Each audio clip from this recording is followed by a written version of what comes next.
안녕하세요. 독서왕 논술의 한 선생입니다. 제가 지난 영상에서는 줄거리 쓰는 방법에 대해서 말씀을 드렸습니다. 그런데 어머님들께서 또 실제로 아이들이 글을 어떻게 쓰는지 궁금해 하시더라고요. 그래서 이번 영상에서는 아이들이 실제로 글을 어떻게 쓰는지 첨삭 영상을 덧붙여 보여드리도록 하겠습니다. 제가 오늘 고른 책은 도서관을 훔친 아이라는 책입니다. 초등학교 5학년이 읽는 책이고요. 일단은 책의 내용도 재미있고 150페이지 정도 되니까 아이들이 부담 없이 읽을 수 있는 양입니다. 그리고 무엇보다도 이야기 구조가 비교적 단순합니다. 등장인물도 단순하고 이야기 구조도 단순해서 아이들이 이 책을 읽고 줄거리를 쓰는 게 그렇게 어렵지 않을 겁니다.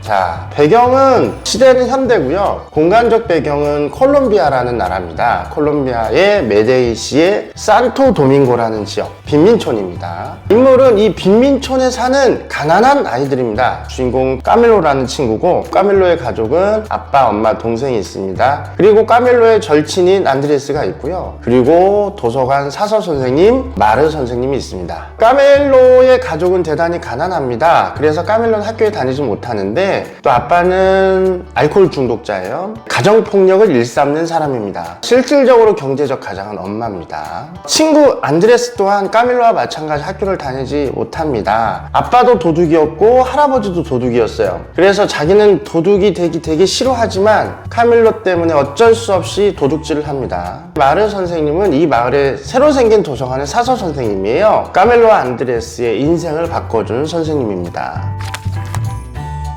자, 사건 정리를 한번 해보겠습니다. 가난한 마을인 산토 도밍고 지역에 도서관이 하나 건립이 됩니다. 여기에서 까밀로는 도서관을 짓기에 놔둔 벽돌을 하나 두 개씩 훔쳐서 자기 집을 지어요. 그런데 어느 날 보니까 도서관을 만든 벽돌과 자기 집의 벽돌만 이 마을에서 검은색인 거예요. 즉 누가 봐도 까밀로가 벽돌을 훔쳤다는 거가 들통나는 그런 지경에 이른 거죠. 그래서 까밀로는 그 벽돌을 숨기기 위해서 진흙을 벽돌 곁에다 바릅니다. 외벽에는 이렇게 진흙으로 바르는 거죠. 근데 비만 오면 진흙이 이제 씻겨져 나가는 거예요. 이 진흙 바르는 작업을 도와준 친구가 안드레스예요. 그래서 진흙을 바르던 어느 날 안드레스와 까밀로는 진흙을 바르면 피부가 좋아지잖아. 그러면서 요즘 말로 럭키비키죠. 우리가 좋아진 피부를 여자아이들하고 비교를 한번 해보자. 그래서 도서관에 가게 됩니다. 자, 여기에서 가장 중요한 사건인 도서관에 책을 훔치는 사건이 벌어져요.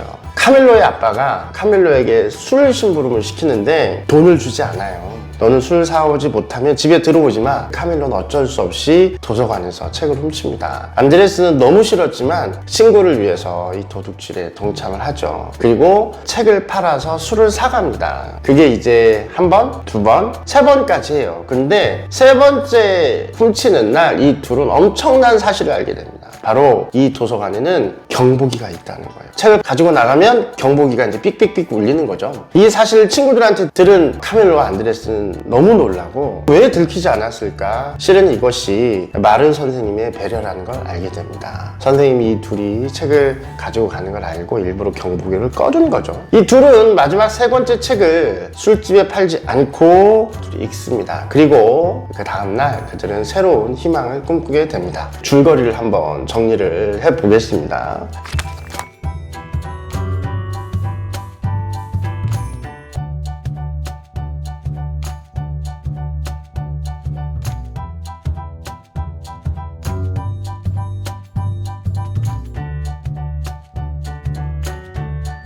270자 정도 된 것 같습니다. 중심 사건은 책을 훔친 거기 때문에 그 사건을 중심으로 줄거리를 구성하시면 됩니다. 그래서 앞에 벽돌을 훔친 거는 아주 간략하게 정리를 하면 될 것 같아요. 물론 이제 그 사건까지 집어넣게 되면 더 자세하고 좋지만 줄거리의 길이가 늘어나겠죠. 두 가지의 중심 사건을 아이들이 글자 수에 따라서 이제 줄이고 느리고 해야 되겠죠. 흥미로운 사실은 이 책의 배경이 된 도서관이 실제로 있다는 사실입니다. 그래서 메데이시 도서관 치면 도서관 건물이 딱 보여요. 검은색입니다. 사진만으로 봤을 때 그 주변의 건물들이 하얀색이거든요. 근데 그 도서관만 검은색이에요. 인터넷에 있는 사진까지 보여주면 아이들이 조금 더 흥미진진하게 책을 읽어갈 수 있을 것 같습니다. 소설 같은 경우에도 실제 사건과 연관이 되거나 어떤 인물이든 사건이든 배경이 됐든 그게 현실적으로 존재했던 거라면 아이들이 조금 더 책에 집중할 수 있더라고요. 이어서 첨삭 영상을 올리도록 하겠습니다. 같이 보시고 아이들 글쓰기 지도할 때 참고하셨으면 좋겠습니다. 지금까지 독서왕 논술왕 한선생이었습니다. 감사합니다.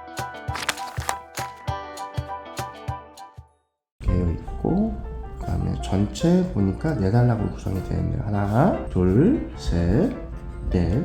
단락이 돼 있으면 선생님이 혹은 독자가 글을 파악하는데 한눈에 확 들어오니까 너무 좋죠. 이 글의 가장 큰 장점은 일단 여기 정리도 되게 잘했어요. 정리 잘했고 전체적인 내용 줄거리를 구성하는 거가 아니라 본론을 위해서 서론의 줄거리 내용을 정리한 거거든요. 여기에서 첫 번째 단락과 두 번째 단락을 연결한 문장이 아주 좋죠. 타서가 경보를 울리지 않았는데 이거에 대해서 자신의 생각을 했거든요. 이거는 본인이 처음에 개요를 짤 때 내가 이렇게 써야 되겠다고 생각을 했기 때문에 이렇게 정리도 끝날 수 있었고 두 번째 첫 문장이 이렇게 시작할 수 있게 된 거죠. 나는 마르가 카밀로가 책을 훔치는데 도와준 점이 옳지 않다고 생각한다. 어우, 잘했네요. 예. 이 친구가 글을 되게 잘 쓰는 친구네요. 만약 카밀로가 첫 번째로 책을 훔칠 때 경고를 했다면 카밀로가 다시는 책을 훔치지 않았을 것이다. 사서의 역할에서도 잘못됐고 선생님의 역할에서도 잘못됐다. 많은 어린이가 필수의 교육을 받지 못하고 범죄에 노출된다는 것을 알게 되었다. 아, 여기까지. 초등학교 5학년이 쓴 글을 감안했다면 정말 잘 쓴 글입니다. 하나의 글쓰기의 레퍼런스로 삼아도 될 정도로 단락 구성도 잘했고 띄어쓰기 잘했고 내용 정리도 잘했고 단락과 단락의 연결도 좋습니다. 이번에는 녹색으로 한번 해볼게요. 도서관을 훔친 아이 제목 있고 개요 있고 좋아요. 이 책은 사회적 소수자의 교육 불평등에 대한 이야기입니다. 이런 거 되게 좋아합니다. 책의 주제에 대해서 언급하고 넘어가는 거죠. 한 문장으로 정리하고 카밀로와 안드레스는 책을 통해 긍정적으로 변하게 됩니다. 요거는 삭제해도 되겠죠. 마르의 행동은 옳다고 생각합니다. 설명이 좀 부족하죠. 책을 훔친 것을 알고도 그것을 막지 않은 마르의 행동은 옳다고 생각합니다. 사서의 의무를 다하지 못하긴 했지만 주어가 빠졌죠. 만약 카밀로가 책을 훔치지 않았다면 아빠에게 또다시 가정폭력을 당할 수 있었기 때문입니다. 사서 마르는 훔친 책을 통해 아이들 누구요? 카밀로와 안드레스에게 이거 지우고 고민을 하면 세상에 이렇게 많은 사회적 소수자가 있다는 것을 깨달았습니다. 오케이요. 깨달았습니다. 오, 이 문장 좋네요. 책으로 인해 우리의 삶이 변할 수 있다는 생각을 깨달았습니다. 교훈이라든가 그렇죠?